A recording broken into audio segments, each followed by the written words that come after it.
안녕하세요. 피박입니다. 오늘은 지난 시간에 이어서 비창 2악장, 지난번에 우리가 얘기했던 그 주제 선율 있죠?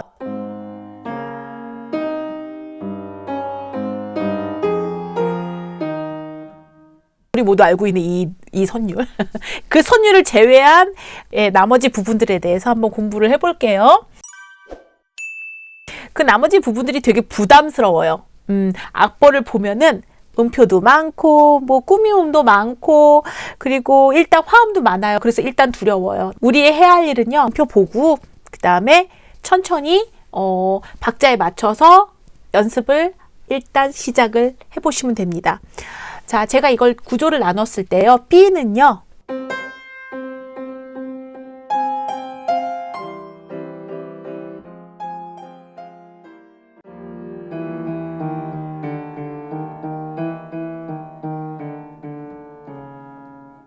이 부분까지가 제가 B라고 나눴어요.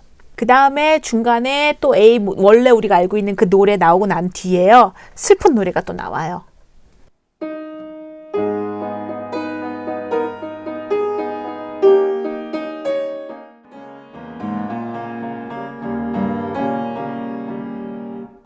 그 부분을 C라고 정리를 하겠습니다. 그리고 이제 마지막에 짧지만 한 3줄 정도 혹은 2줄 정도 코다가 나와요.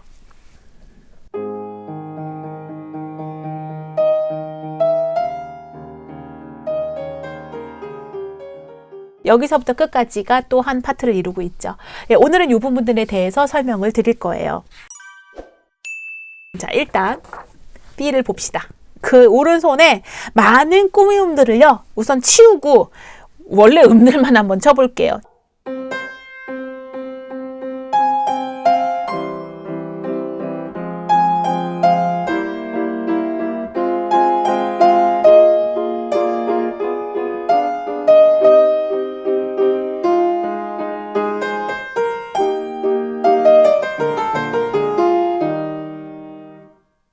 이게 원래 뼈대예요. 거기에 꾸미음이 뭐가 많이 들어가는데 베토벤이 의도한 꾸미음이에요. 그러니까 즉 주선율에 들어가는 꾸미음이기 때문에 장식을 위한 꾸미음이 아니라고 생각을 해요. 꾸미음이 다 들어가면 어떻게 될까요, 여러분? 박자대로 칠 수 있을까요, 없을까요? 없어요. 예, 여유 있게 됩니다. 자연스럽게. 그 꾸미음을 이번에는 다 펼쳐서 한번 쳐보도록 하겠습니다.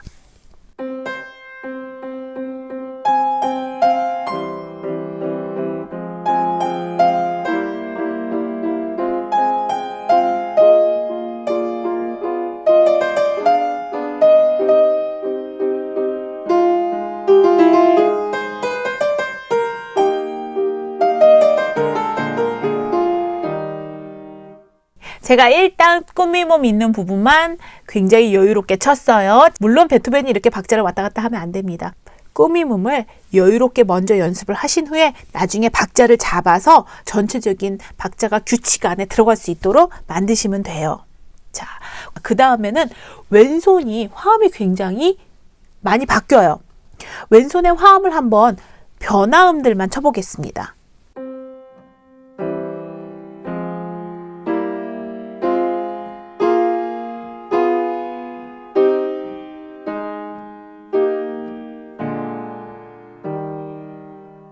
들리셨나요? 그것만 가지고 제가 오른손을 한번 넣어 볼게요.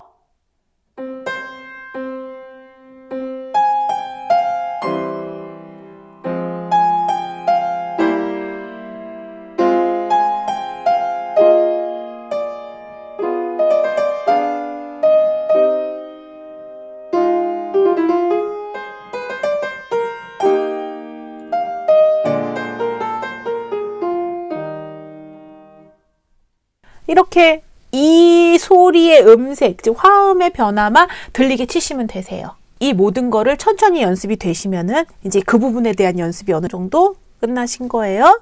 자, 그 다음에 제가 치지 않은 부분이 있죠. 슬러가 많아요. 그 슬러 있는 부분만 쳐볼게요.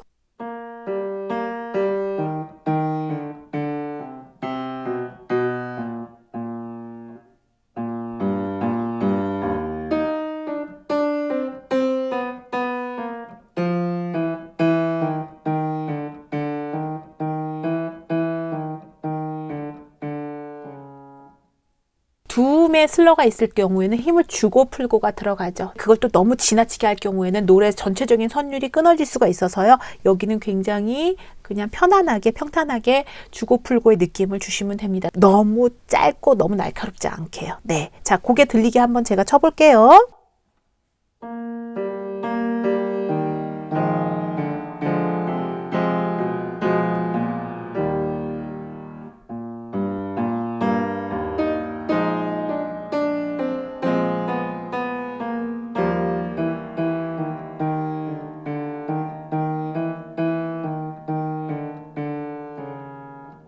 들리시나요? 그 16분음표의 그 슬러들의 진행을 따라가면 이 부분은 아, 이렇게 되는구나 라고 이해하실 수 있을 것 같아요. 이번에 C 부분을 한번 해보도록 하겠습니다. 네, C 부분에는요, 세디타음표가 나와요. 앞에서는 16분음표 2개로 했는데 여기서부터는 16분음표 3개가 8분음표 하나에 들어가게 됐죠. 그래서 그 리듬을 먼저 한번 잡고 갈게요.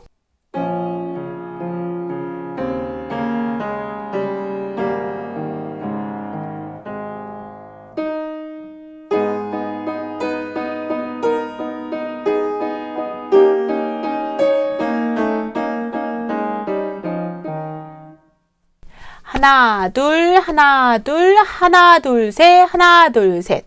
네, 이렇게 변하죠. 그 2개에서 3개로 되는 그 변형되는 그 리듬 형태를 많이 드러내 주셨으면 좋겠습니다. 자, 그 다음에 이 부분도요, C 부분도요, 오른손의 윗소리가 노래고 같은 오른손 안에서 아래 두음은 반주가 돼요. 그래서 힘 분배가 필요한 부분입니다. 또 어려운 부분이 나왔어요. 맞아요. 자, 지난번 A 부분 설명해 드렸다시피요. 아래 반주는 생각하지 마세요. 윗소리를 바닥 끝까지 누른다고 생각하고 그 선율만 따라가는 거예요. 한번 해보겠습니다.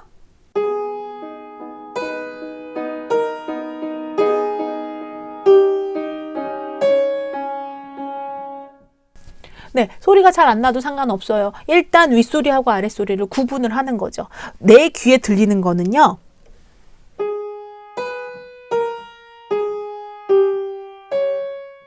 이게 들리면 되는 거예요. 일단은 또박또박 이 소리의 밸런스를 벌려주시고요. 나중에 익숙해지시면 자연스럽게 노래 흐름을 잡아주시면 됩니다. 그 다음에요, 왼손을 볼까요? 이 부분들을 손번호를 조금 정확하게 짚어주시면은 내가 치기에 불편하지 않을 거예요. 보통 이거 음이 임시표도 많아 뭐 이러면은 순간 당황을 하거든요. 내가 손번호가 확실하게 고정이 돼 있으면 그 손번호로 친다라는 느낌이 들 거예요. 그래서 그 손번호를 정확하게 체크를 해주시면 훨씬 편안하게 치실 수 있을 것 같아요. 이번에는 오른손 노래와 왼손 노래가 서로 주고받는 거를 한번 해보겠습니다.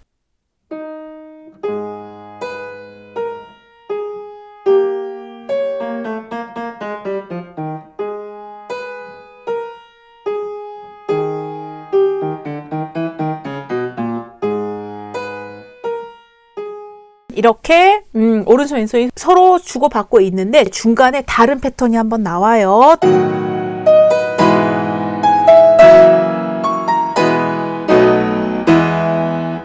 오른손이 쭉쭉 위로 올라가면 상행하면서 이렇게 빵 한번 터트리는 그런 기분이 나죠. 그 부분은 왼손의 음들을 한번 체크를 하시고 그 화음 변화를 제가 친 것처럼 왼손의 뼈대하고 오른손 노래만 한번 쳐보시면 좋을 것 같습니다.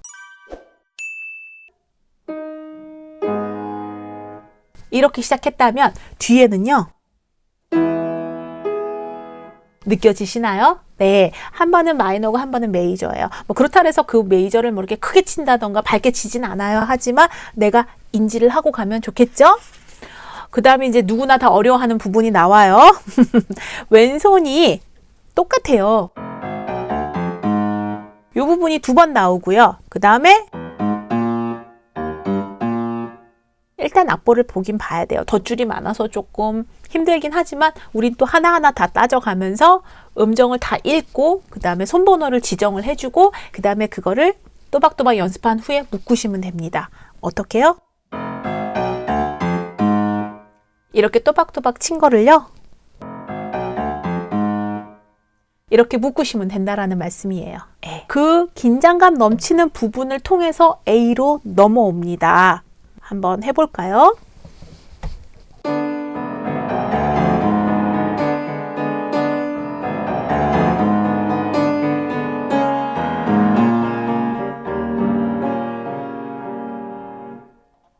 어때요? 굉장히 불길한 느낌이 들지 않나요? 긴장감이 척척척 고조되고 앞을 예상할 수 없는 그런 분위기가 계속 이어지다가 마침내 해결이 되죠. A로 돌아옵니다.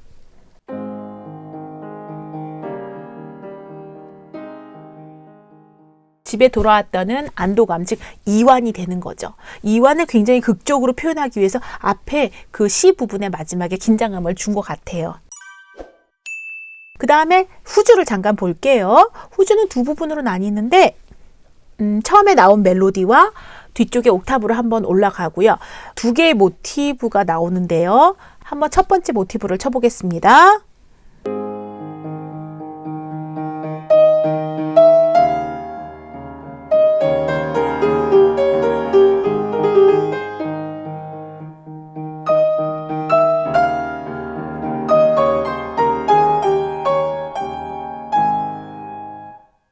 네, 이게 첫 번째 모티브고요. 두 번째 모티브는요.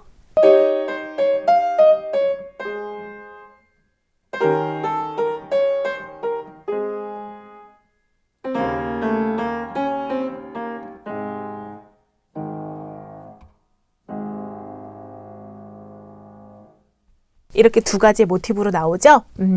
그래서 마지막에는 여러 가지 이야기를 다 평온하게 마무리하는 그런 분위기로 해결을 하고 있어요. 전체적으로 음악을 마무리하는 역할을 하는 구절이 있죠. 그래서 차분하게 오른손이 노래를 이끌어가면 되고요.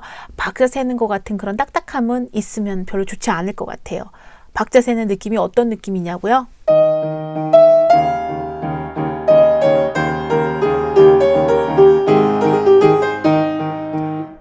어떻게 들리시나요? 굉장히 딱딱하죠? 근데 우리는 많이들 이렇게 치세요. 근데 박자가 없다고 생각하시는 거죠. 그러니까 툭 튀어나온 없이 그냥 다 고르게 치시면 됩니다.